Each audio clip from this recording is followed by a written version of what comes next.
Glória a Deus. Bom dia, povo de Deus. Que a graça, a paz do nosso Senhor Jesus esteja com todos. Amém?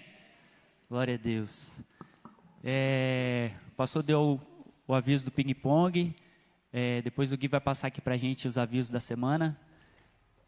Eu gostaria de convidar a igreja a abrir a sua Bíblia no livro de Lucas, capítulo de número 24. Nós temos alguns irmãos que estão no retiro de casal. E enquanto você vai abrindo a sua Bíblia, quero convidar as crianças para poderem ir para a salinha, acompanhar a tia que está ali.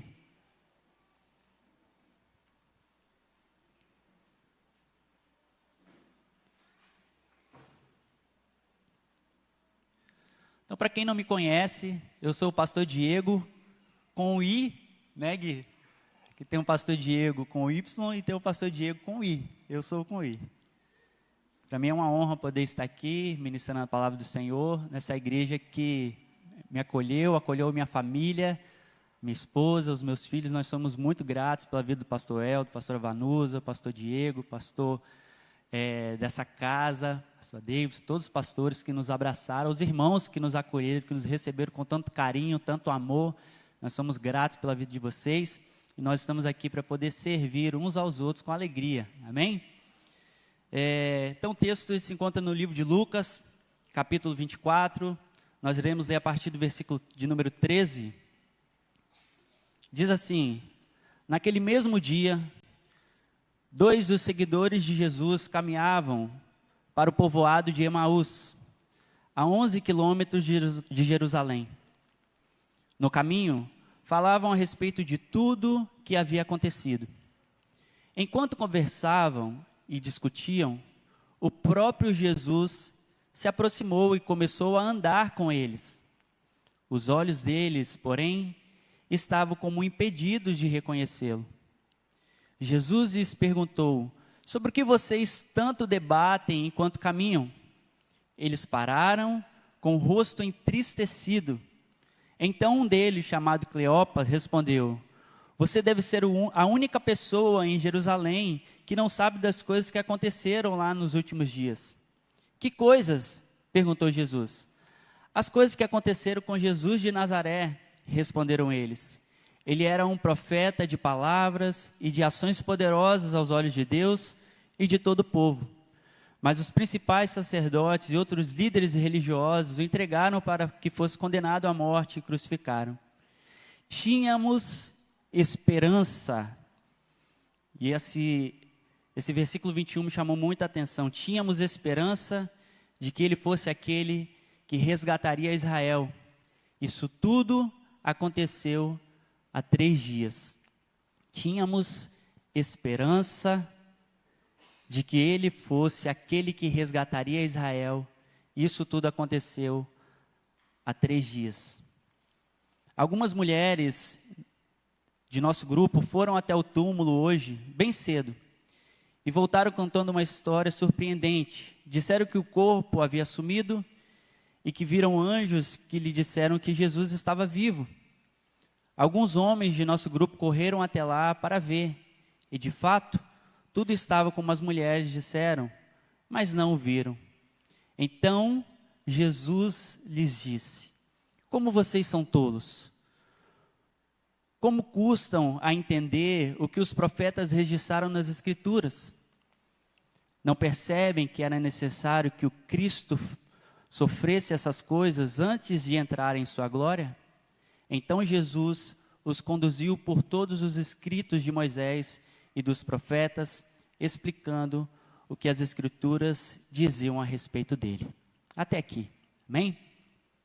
Eu trouxe um tema, para a nossa palavra nessa manhã, e o tema da nossa palavra é despachando as bagagens, superando as decepções. Quando eu li esse versículo 21, que os discípulos que estão saindo de Jerusalém, indo para o caminho de Emaús, para a cidade de Emaús, o texto diz que quando Jesus se aproxima deles, e eles estão ali debatendo, conversando a respeito de tudo que tinha acontecido, o texto diz que tínhamos esperança de que ele fosse aquele que resgataria Israel. E o Espírito Santo falou muito no meu coração sobre decepções. Nós estamos no mês de setembro, onde foi intitulado que é o Setembro Amarelo, um mês que trata sobre temas relacionados à prevenção ao suicídio. E eu vejo que é um tema que está em alta, nós acompanhamos na internet, nos jornais, nas televisões, muitas pessoas tirando a sua vida. Em janeiro de 2022, eu fui celebrar um casamento em Vila Velha, eu moro na Serra, e eu fui celebrar uma manhã em Vila Velha, e quando terminou a celebração, eu voltei para casa, eu não fico na festa, estou voltando, e eu peguei a ponte, e na subida da ponte tinha um carro que estava na minha frente, do lado direito, muito devagar, e a tendência é você fazer o quê? Dar seta e cortar e ir embora. E eu dei seta, e quando eu comecei a jogar, eu tenho certeza que foi o Espírito Santo de Deus, que ele falou assim, fica atrás desse carro. Sabe, pastor? Fica atrás desse carro. Talvez o carro está dando algum problema e por mais que tenham pessoas que estão monitorando a ponte, depois vai mandar um guincho, você pode ajudar ali a pessoa de alguma forma, né? Esperando com ela, enfim. E eu fui atrás desse carro. E quando chegou lá em cima da ponte, esse carro parou. E eu parei atrás do carro, puxei o freio de mão, desci do carro. E quando eu bati no vidro, era uma mulher, e ela chorava muito, muito. Ela baixou o vidro e começou a pedir desculpa. Desculpa porque eu estou atrapalhando sua viagem, desculpa porque eu estou atrapalhando o trânsito. E eu tentei acalmá-la ali naquele momento. E nós ficamos conversando, até que a ambulância subiu. Um dos rapazes que estavam ali entrou com ela no carro e conseguiu conduzir ela até lá onde ficava o pedágio. E a partir daquele dia, o Senhor me moveu, porque eu entendo que tem muitas pessoas que estão gritando caladas. Tem muita gente sofrendo, que às vezes está do nosso lado e a gente não percebe. Tem muita gente que está em depressão, porque foi decepcionado. Eu não sei o que aconteceu com aquela mulher.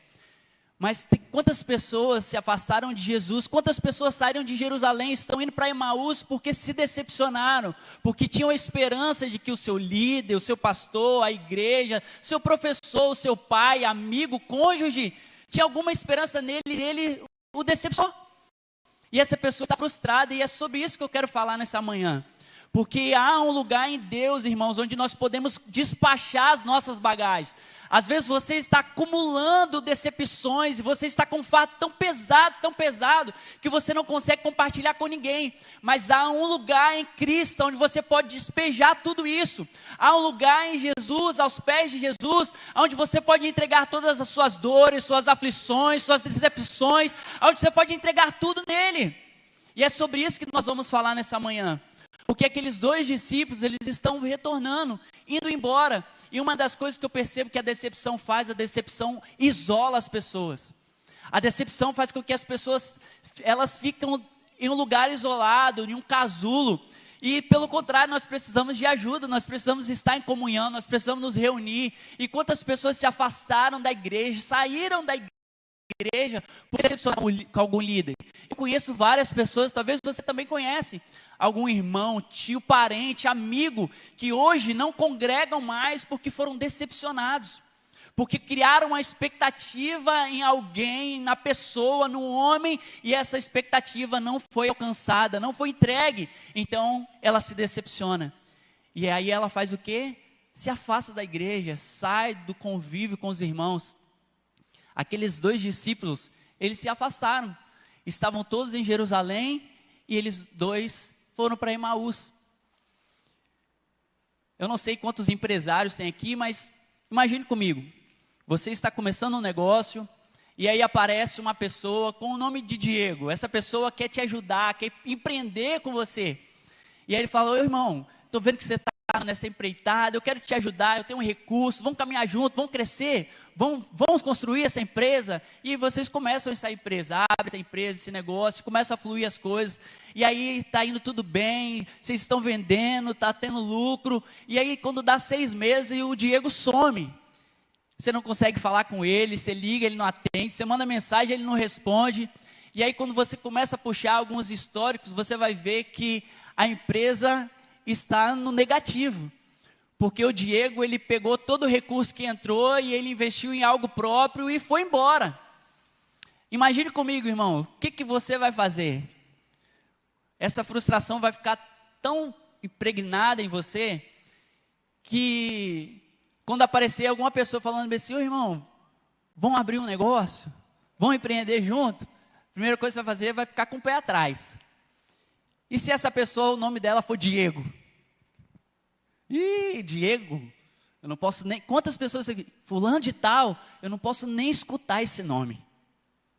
Quantos já passaram por isso? Quantos já viram isso? Gente, tem gente que a decepção é tão grande que o cheiro, o nome, até a comida faz ela lembrar da pessoa que a decepcionou. Às vezes é tão marcante, tão profunda a ferida, que algumas coisas faz ela lembrar.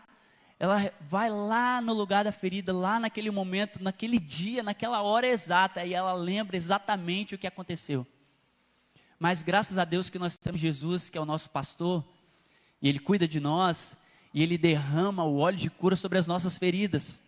No salmo muito conhecido, que é o salmo de número 23, diz que o Senhor, Ele é o quê? O Senhor o quê? Quantas pessoas conhecem o Senhor como um pastor? Mas de fato nós podemos, com toda convicção, assim como Davi, dizer, o Senhor é o meu pastor. Porque como pastor, Ele cuida, Ele zela, Ele leva a pastos verdejantes, Ele leva as águas tranquilas. Como pastor, Ele refrigera a minha alma. E o Senhor, Ele é o meu pastor. Nós precisamos ter essa convicção, assim como Davi tinha. Apesar de eu passar pelo vale da sombra da morte, eu tenho certeza que o Senhor é o meu pastor. E Ele estará comigo no momento bom, no momento de dificuldade, no momento de provação, Ele estará comigo. No versículo de número 5 desse mesmo salmo, vai dizer que Ele unge a minha cabeça com óleo. E Davi, quando ele fala sobre isso, ele tem como que eu posso dizer? Ele sabe do que ele está falando, porque ele por muito tempo foi pastor de ovelha. Então ele sabe do que ele está falando, e o pastor ele precisava ungir a ovelha, derramar o óleo sobre a cabeça da ovelha, às vezes por causa de algum inseto, de mosca, ou às vezes porque elas se chocavam, brigavam, sabe? Às vezes tem ovelha que bate cabeça com cabeça, e aí é necessário para que escorregasse ali, ou às vezes para tratar alguma doença, algum machucado. E nós sabemos que na nossa caminhada, às vezes nós passamos por lugares com espinho, nós vamos nos machucar, mas nós temos um pastor que derrama o óleo sobre a nossa cabeça para nos curar, para trazer um refrigério para a nossa alma. Sabe, querido, você não precisa ficar carregando essa dor, você não precisa ficar sangrando, porque hoje, sabe o que mais tem? São pais que foram feridos por seus pais no passado e hoje estão ferindo seus filhos, sangrando sobre os seus filhos e nem sabem. Mas nessa manhã, o Senhor Ele quer tratar essa ferida. E aquilo que você passou, você não precisa transferir para ninguém.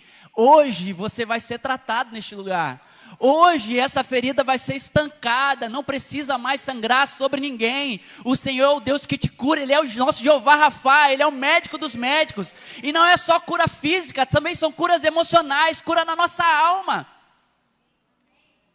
Nós precisamos tomar posse desse Jesus, que tudo pode. E nós podemos todas as coisas naquele que nos fortalece. Então nós estamos nesse mês, que é o Setembro Amarelo.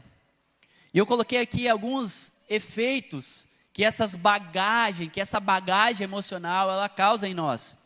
Então, decepção, eu acredito que tenha sido a arma que o diabo tem usado para ferir, para desanimar, para entristecer e até para tirar algumas pessoas da comunhão com os irmãos. Porque a decepção, ela desfragmenta a alma, a decepção ela sufoca, a decepção ela aprisiona.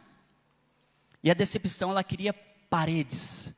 Como eu disse, várias pessoas entram em um casulo, ela fica ali, ela não quer conversar com ninguém, ela quer ficar na dela. E a decepção não resolvida gera bagagens emocionais, confiança quebrada, prejuízo, dor. Como eu disse, o nome, o cheiro, a voz, tudo pode se tornar um gatilho quando não despachado essas bagagens aos pés de Cristo. Decepção não resolvida pode transformar coração em muralhas e criar prisões invisíveis. Esse processo afasta as pessoas de Jesus da igreja e destrói relacionamentos. Quantas pessoas que tiveram seus relacionamentos destruídos porque foram decepcionados? Como eu disse, talvez por um líder que você confiou tanto, que você abriu o seu coração. Hoje eu acho que eu vejo que a maior dificuldade das pessoas é de abrir o seu coração. Acho que as mulheres têm mais facilidade quanto a isso, né? Mas os homens, nós temos uma dificuldade enorme de abrir o nosso coração para um outro homem, de falar das nossas dificuldades, de falar daquilo que nós temos passado. É uma dificuldade muito grande. Por isso que é importante nós estarmos dentro de um discipulado. Porque dentro do discipulado, o Senhor colocou pessoas que estão ali para nos ajudar nas nossas decepções, nos ajudar a caminhar com Cristo, nos ajudar a vencer, a romper, a crescer de glória em glória, até que nós alcançamos a estatura de varão perfeito. Esse é o lugar. Por isso que é importante nós, como igreja do Senhor, estarmos dentro de um discipulado. Porque eu vejo que é uma dificuldade muito grande, pastor Davis, de nós abrirmos o nosso coração. O que o irmão, se eu falar com o Alex, o que o Alex vai pensar de mim? O que o Alex, será que ele vai falar para sua esposa? Será que ele vai contar para outro irmão? Será que ele vai contar para outra pessoa? Porque todo mundo tem essa história assim de que eu tenho um grande amigo, que esse grande amigo é amigo de um outro amigo, que é amigo de um outro amigo, é verdade ou não? E aí você fala assim, eu vou contar para esse amigo meu, mas se esse amigo meu, será que ele vai contar para o amigo dele? E às vezes nós carregamos essas mágoas, essas frustrações, essas decepções, porque nós não temos coragem de abrir o nosso coração para ninguém. Nós não temos coragem de falar, mas quando nós falamos, quando nós colocamos para fora, nós encontramos cura. Por isso que a palavra do Senhor vai dizer, confessai os vossos pecados uns aos outros. Porque quando você confessa, quando você coloca para fora, ali há cura, há restauração, há transformação. Mas como, pastor Adeilson, eu vou contar? Como que eu vou falar de um escorregão que eu tive, de uma queda? Por isso que é importante estarmos dentro de um discipulado. Porque eu tenho certeza que vai ter um pastor, vai ter um irmão maduro em Cristo, que vai ouvir, não vai te censurar, não vai te julgar. Quem somos nós para julgar uns aos outros, né? Quem somos nós? Então eu tenho certeza que dentro do discipulado nós vamos encontrar este lugar. Agora nós precisamos entender que esses discípulos, eles estão retornando. E uma das coisas que eu entendo que a decepção ela faz, ela nos traz cegueira espiritual. Porque o texto vai dizer que Jesus, queridos, começa a caminhar com eles. E eles não compreendem, não enxergam que é Jesus que está ali com eles. Sabe, o que eu aprendo com isso também, é que na nossa caminhada, às vezes a gente acha que todo mundo nos abandonou, até o Senhor. Mas o Senhor, Ele jamais nos abandona, não é verdade? Tem um texto que eu li, ficava pregado na parede da sala da casa dos meus pais. E essa história falava sobre os passos na areia. Não sei se vocês conhecem, mas a história diz o seguinte, que um homem ele estava caminhando e havia 2 pares de pegadas, as dele e as de Jesus. Mas ele percebe que quando vai chegando num tempo de dificuldade, de decepção, num tempo de tribulação, apenas um par de pegadas. E aí ele questiona o Senhor e fala, poxa, no momento mais difícil, no momento que eu mais precisei do Senhor, o Senhor me abandonou. O Senhor me deixou, o Senhor me desamparou, olha, só tem os meus passos aqui. E aí o Senhor fala assim, você está enganado. Esses passos não são os seus, são os meus. Porque no momento mais difícil eu te tomei no colo, eu te carreguei, eu te conduzi, eu estava ao seu lado. Mas a cegueira espiritual faz com que a gente tenha a percepção de que o Senhor nos abandonou. Até o Senhor me abandonou. Mas Ele não te abandonou, Ele está com você. Nós precisamos é que essa cegueira seja removida dos nossos olhos. Mas só será removido quando nós permanecermos juntos, unidos, lendo a palavra, em oração, em comunhão com os irmãos. Sabe, há um mal aqui, irmãos, que está à nossa disposição e eu vejo que hoje nós temos Bíblia do homem, Bíblia da mulher, Bíblia do jovem, Bíblia do adolescente, Bíblia do advogado, Bíblia do surfista, ixi. E hoje nós temos várias formas, mas nós não nos alimentamos dessa palavra, dessa verdade.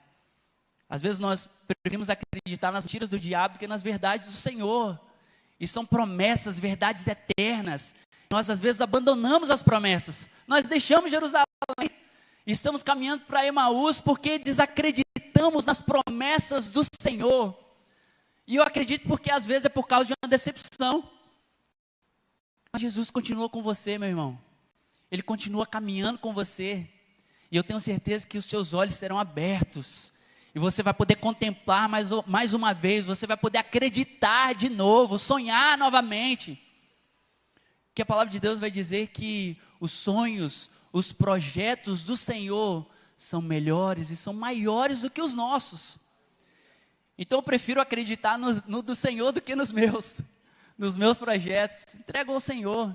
Ele sabe o que é melhor para mim. Então vamos lá.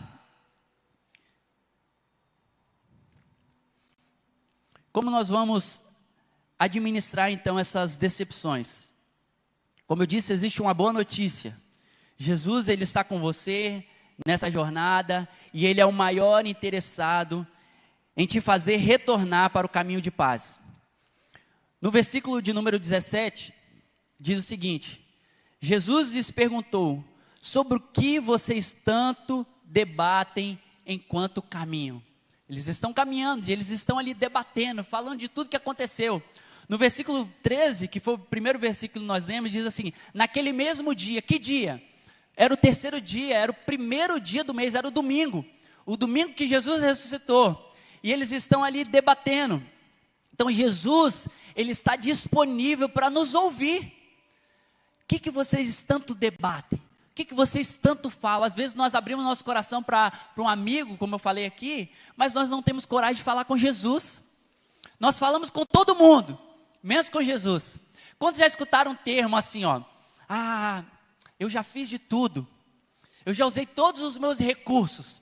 Agora só me resta orar.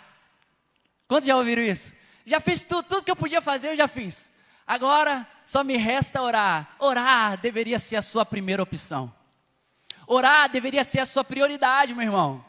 A primeira pessoa que você deveria compartilhar a sua frustração, a sua dor, as suas causas é Jesus. Ele é o maior interessado em ouvir. Mas às vezes nós compartilhamos com todo mundo, até com quem não deveria compartilhar, mas não falamos com Jesus. Não é verdade? Nós precisamos falar com Jesus. Pastor, mas eu estou tanto na correria, eu não tenho tempo de orar, eu não tenho tempo de ler a Bíblia. Não é tempo que te falta, é prioridade.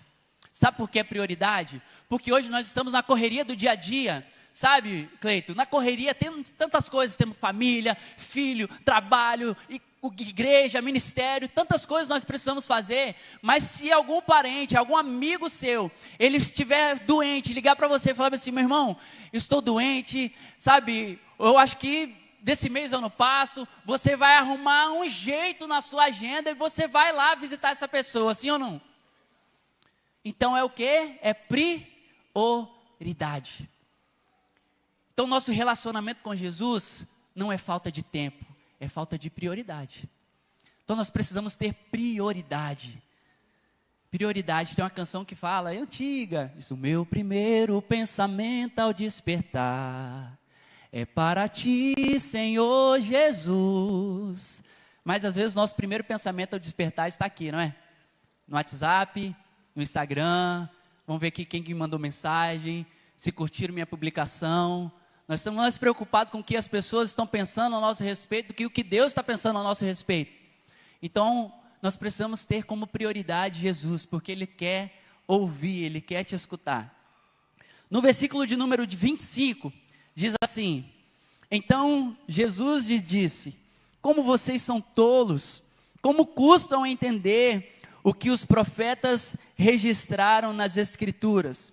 O que eu aprendo com isso? Que Jesus quer nos lembrar das suas promessas. Então nós precisamos trazer à nossa memória aquilo que nos dá esperança. Aquilo que nos dá esperança. Irmão, a esperança, o versículo que eu li que me pegou, foi o 21 que eu falei, ele diz assim: tínhamos esperança. E esperança é o combustível que nos move. Esperança é o combustível que nos faz levantar todos os dias e acreditar, e confiar, e trabalhar, porque nós temos esperança. A esperança é mesmo que quando tudo à nossa volta diz não, dentro de nós existe uma fonte que está borbulhando e acreditando que vai dar certo, que eu vou conseguir, que eu vou prosseguir, porque o Senhor está comigo, eu não vou olhar para trás, eu vou permanecer, eu vou perseverar. Essa é a esperança que tem que ter dentro de nós. Acreditar nas promessas do Senhor, acreditar naquilo que o Senhor falou ao seu respeito. Nós precisamos ter esperança nessa palavra que não muda, que é a mesma. O Senhor, Ele não mudou. Tem uma boa notícia para você: o Senhor, Ele não mudou. Ele é o mesmo ontem, hoje e será eternamente. Sabe, às vezes nós lemos os textos do Antigo Testamento e nós contemplamos as maravilhas que o Senhor fez, e parece que isso não nos traz esperança de que Ele pode fazer em nosso meio hoje. Se eu olho para o texto e eu vejo o Senhor abrindo o mar, eu vejo o morto levantar, eu vejo o cego enxergar, eu vejo o manco andar, porque isso não me traz a esperança de que Ele pode fazer ainda hoje? Será que por acaso Deus mudou? Deus mudou, queridos? Ele não mudou, Ele é o mesmo. Nós mudamos, né? Nossa opinião é uma hoje, daqui a 30 minutos é outra. Mas o Senhor, Ele não muda. Então nós precisamos voltar a acreditar nas suas promessas. E para encerrar, eu quero ler o versículo de número 31, que diz assim: então, os olhos deles foram abertos e o reconheceram. Neste mesmo momento, ele desapareceu. Então, os olhos deles foram abertos e o reconheceram. Que nessa manhã os nossos olhos também possam ser abertos. Que toda a escama que tem impedido que nós possamos enxergar que há restauração em Cristo, que há cura em Cristo, que há esperança em Cristo, que nessa manhã todas as escamas elas possam cair por terra em nome de Jesus.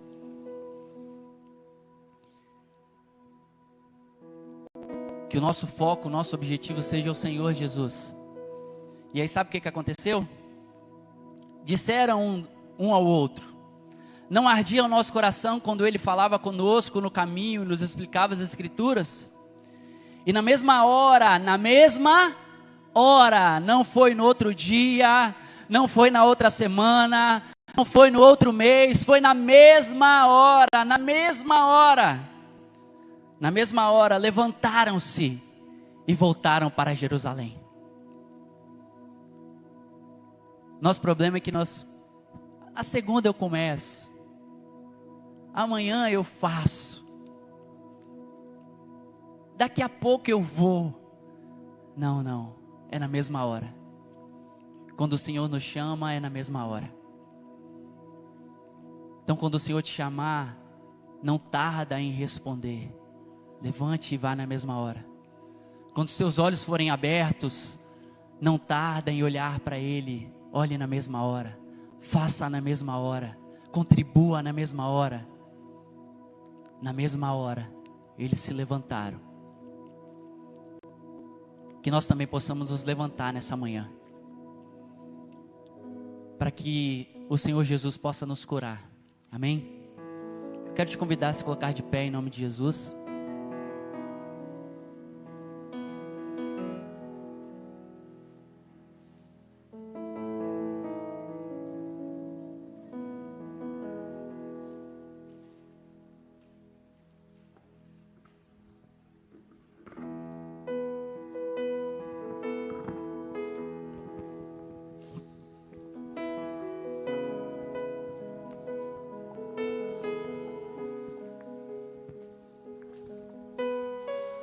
Todos nós já fomos decepcionados algum dia. Mas também todos nós já decepcionamos alguém algum dia. Eu tenho certeza que eu já decepcionei várias pessoas. Talvez como um amigo, como um esposo, como um pastor, como um líder. eu já decepcionei alguém. Mas é mais fácil nós nos lembrarmos das pessoas que nos decepcionou do que lembrar das decepções que nós causamos ao outro. Mas nessa manhã é hora de despachar as bagagens. É hora de entregar tudo a Jesus. Ele vai dizer: vinde a mim, todos vós que estáis cansados e sobrecarregados, porque eu os aliviarei. O Senhor quer aliviar esse peso que está em você, essa ferida que está na sua alma. Feche seus olhos em nome de Jesus.